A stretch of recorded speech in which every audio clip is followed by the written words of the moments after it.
ეფრემ მცირემდე ან ეფრემ მცირის თანამედროვედ ლეონტი მროველი ქმნის ტექსტს, რომელიც უფრო დაყრდნობილი არის ძველ ტრადიციას და ტრადიციულ გადმოცემებს, ეს მხოლოდ ნინოს მიერ ქართლის მოქცევის ტექსტ არ ეხება, ის რეკონსტრუქციას არ ხდენს დასაბამიდან მოთხრობილი ისტორიის საქართველოს შესახებ და განეკუთვნება მნიშვნელოვანი არის ამ შემთხვევაში ორი ტექსტი. არჩილ მეფის წამება ცალკე ტექსტად უფრო აღიქმება, მაგრამ მეფეთა ცხოვრება და ნინოს მიერ ქართლის მოქცევა აღიქმება ერთიან ტექსტად. და განეკუთვნება ისეთი ტიპის მწერლობას, როგორც არის მაგალითად მოვსეს ხორენელის სომხეთის ისტორია, ან კალანკატუალის ალბანთა ქვეყნის ისტორია და ასე შემდეგ, ხო? ეს კავკასიაში და არა მხოლოდ კავკასიაში, რა თქმა უნდა, ესეთი ტექსტები იქმნებოდა დასაბამიდან, დღემდე რა თქმა უნდა, რელიგიური და ბიბლიური უпроსორად ქრისტიანული პოზიციიდან დანახული ბიბლიური მოტივების შემოტანით, ეს ბიბლიური მითოლოგია რა თქმა უნდა ჩართული არის შუა საუკუნეებში. ყველა ცდილობს, რომ თავისი წარსულის რეკონსტრუქცია მოახდინოს რომელიმე ბიბლიურ პერსონაჟთან დაკავშირებით, ძველებს მოქცევების ისტორიას არ გულისხმობ ამ შემთხვევაში და ლეონტი მროველის ტექსტი მიუხედავად იმისა, რომ ესეც გვიანდელი არის სხვა მსგავს ისტორიებთან შედარებით, ძალიან მნიშვნელოვანი ტექსტი არის, მაგალითად ფარნავაზის შესახებ თხრობა გარკვეულ დრომდე მიიჩნეოდა, რომ ეს არის მითოლოგია და ზეპირი განმოცემის არსებობა, თუმცა ზეპირი განმოცემის რეალურობა ელიადესთან თვალსაჩინო არის, ხოლო არმაზის ბილუაზე ამ ნაპოვნი წარწერა ფარნავაზის შესახებ, აი იმ ისტორიის ასე რომ ვთქვათ რეალურობის აღქმას ტოვებს, ხო? ეს არმაზის ბილუა მოჩენილი იყო ლეონტი მროველის ასე რომ ვთქვათ ფარნავაზის ისტორიის გარეშე, იქნებოდა მორიგი წარწერა, რომელიც არის სხვა არც თუ ისე ბევრი, მაგრამ არსებობს ხო ესეთი წარწერა, თუმცა ისტორიაში ამის შეტანა და გააზრება, როგორც ფარნავაზის მეფის ხატის, ხო, საკმაოდ მნიშვნელოვანი იყო და აი ამ კონტექსტში ჩაჯდა ძალიან საინტერესო ტექსტი არის. ლეონტი მროველი ერთის მხრივ სარგებლობს არმენოფილური დამოკიდებულებით, რაც შუა საუკუნეების კავკასიისათვის არის ძალიან კარგი, იმიტომ რომ ამ შემთხვევაში სახეზე გვაქვს ის მნიშვნელობა, რაც შუა საუკუნეებში არა მხოლოდ რელიგიურ, არამედ კულტურულ ურთიერთობებსაც გულისხმობს, ხო? ქართველებს და სომხებს შორის და ლეონტი მროველთან ესეც ვლინდება. მიუხედავად იმისა, რომ ის ამბობს, რომ კავკასიაში ადრე სალაპარაკო ენა იყო სომხური, მართალია ზოგს ეს მიაჩნია რეალობად, თუმცა ყველას ავიწყდება, რომ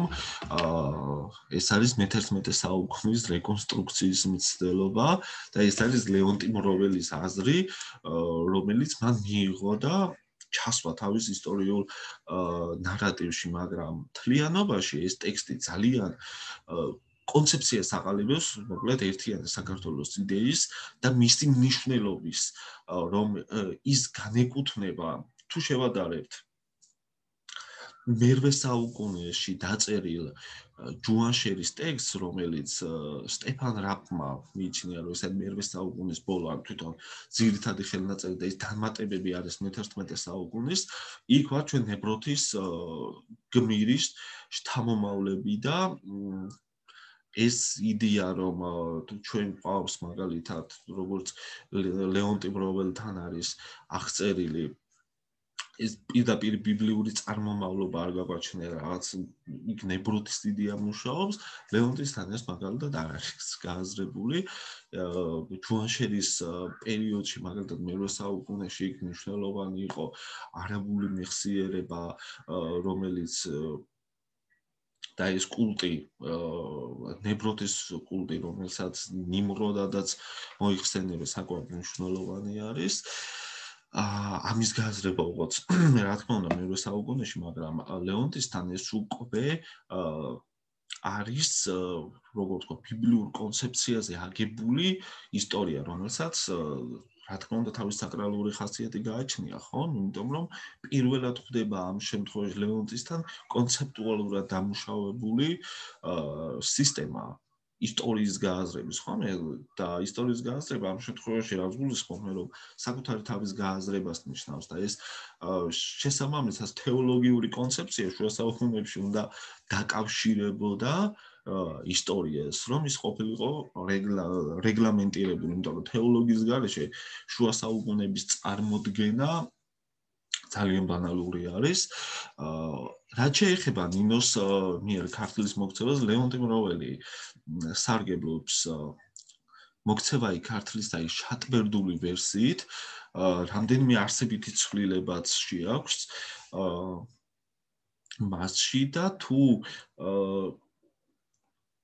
წინა ვიდეოში მე ვახსენებდი რიფსიმეს შესახებ თხრობას და იქ არ აღნიშნავს, რომ ლეონტი მროველის აი ამ ტექსტის თარგმანი არსებობს ძველ სომხურათაც და სტანიმუშოთ რომ მოვიყვანოთ, რომ ნინო თუ განისწავლება დვინელ სომეხთან, ანუ დვინელი სომეხისგან იღებს ქრისტიანობის შესახებ და ქრისტეს კვართის შესახებ ინფორმაციას და მისი დაინტერესების მთავარი წყარო არის ეს ძველ სომხურ თარგმანში მისი სახელი სარა არის ამოღებული და ეს სარა იყო ტექსტში არის მითითებული რომ ნეაფორი, ანუ ეკლესიის მსახური, ხო? და ძველ სომხურ თარგმანში გააზრებული არის ეს ნეაფორი საკუთარი სახელად, ოც გაშლილი არის რომ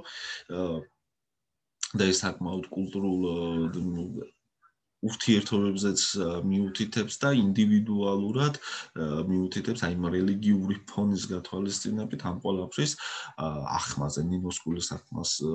კულტის ახმას გულისხმობ, რომ ის პირდაპირ მიუთითებს იქ, რომ ეს იყო სომეხი ნეაფორი, რომელიც იყო დვინიდან. ესე იგი, ჯერ ხო ლეონტი მროველის თარგმანის არსებობა მიუთითებს იმას ამ ტექსტის მნიშვნელობას ჯერ კიდევ შუა საუკუნეებში, ანუ ხაზს უსვამს, იმიტომ რომ თარგმანი გარკვეულწილად არის აღიარება, მაგალითად, რასაც ვახსენებდი გრიგოლ პართელთან დაკავშირებით, ხომ? ის აგათანგელოზის ნაციონალური ვერსია, აგათანგელოზის ტექსტის, ანუ სომხეთის ისტორიის, იგივე რეალურად არის გრიგოლ პართელის ცხოვრება და რიფსიმეს ცხოვრება. ადრიდანვე ითარგმნა ბერძნულად და ამან გამოიწვია წმინდა გრიგოლის ბერძნულ სივრცეში ადაპტირება და შემდგომ სვიმეონ ლოღოტელის მიერ აი